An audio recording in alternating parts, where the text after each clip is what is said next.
Hi, Leah from Murlo. Welcome to Designing a Round Yoke Sweater, Lesson 4A. The reason we're dividing the yoke design portion into two videos is the first one we're going to be doing some calculations, and then the second video we're going to talk about how to use those calculations and create a design. Let's get started. Once we have the body of the sweater and both sleeves completed, it's time to start designing the yoke. And the yoke is going to essentially combine all of the stitches that we have. Here we have the design of a yoke. So you would have your sleeves in this section, the body stitches, and the final sleeve here. We're going to go through the calculations to determine how many stitches are being decreased along 5 different decrease rounds, and we're going to calculate how many rows are knit before the next decrease row is done. One of the first calculations that you are going to be doing for this sweater is you're going to take box number 1, which is the full number of stitches that you have for the body of the sweater. We're going to be using box 7 times 2 because you have 2 sleeves. And then you're going to use box 11. Those were the reserve stitches that we put into the sleeve. You're going to account for that 4 times. Once on each sleeve and once for each side of the sweater for a total of 4. My second calculation is going to be what are the number of stitches that I require to have at the neck. That is your C number, was your neck measurement, times 2 because we're accounting for the front and the back, times your stitch gauge. The next calculation I want is we had taken the G measurement, which was essentially starting even across at the armholes up to where we want the collar. So this is going to be our yoke depth. Keep in mind, my yoke depth, I still want an inch of garter stitch up here as the final finish of my neckline. So my G or yoke depth is 8 inches. I want to remove that 1 inch off because I just want to know what have I got to work in here that doesn't include that garter band at the top.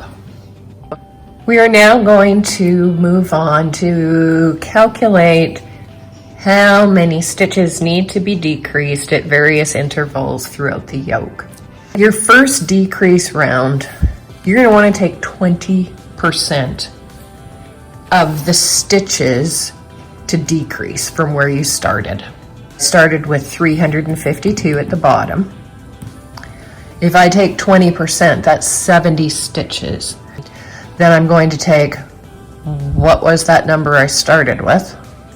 So 352 minus the 70 stitches. My next section here is going to contain 282 stitches.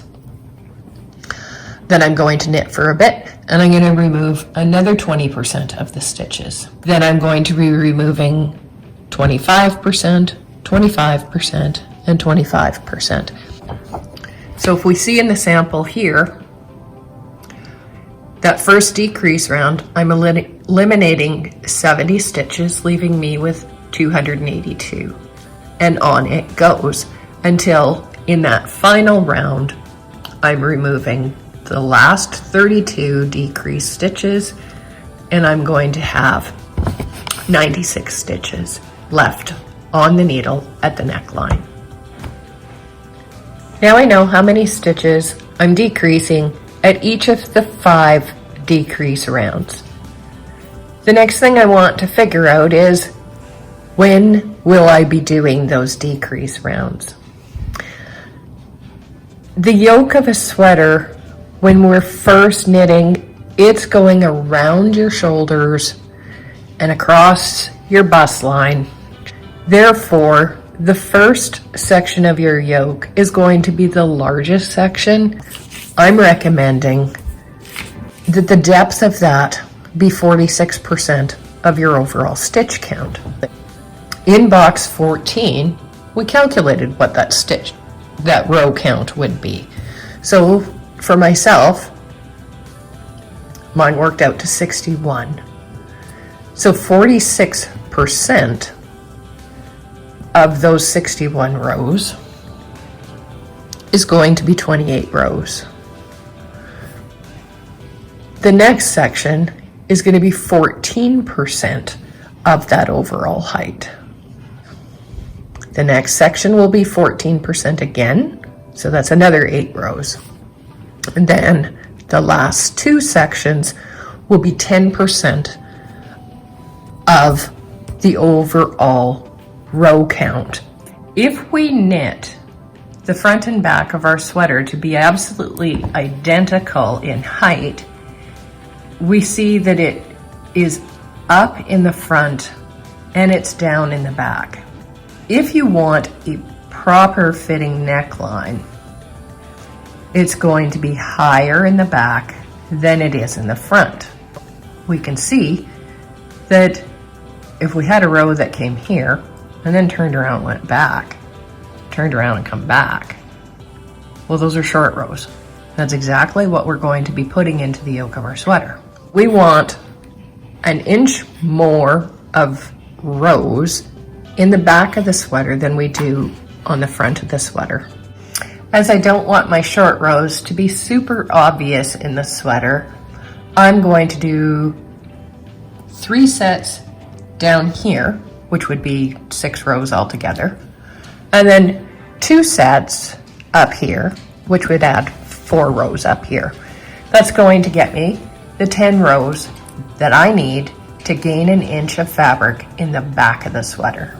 Now we have the number of sets that we're going to do as short rows. We know how many stitches we're decreasing at each of the 5 intervals, and we know how we are going to be spacing those decrease rounds. This completes lesson 4A. All the calculations for your yoke have been completed. This is Leila from Murlo. Thank you for watching.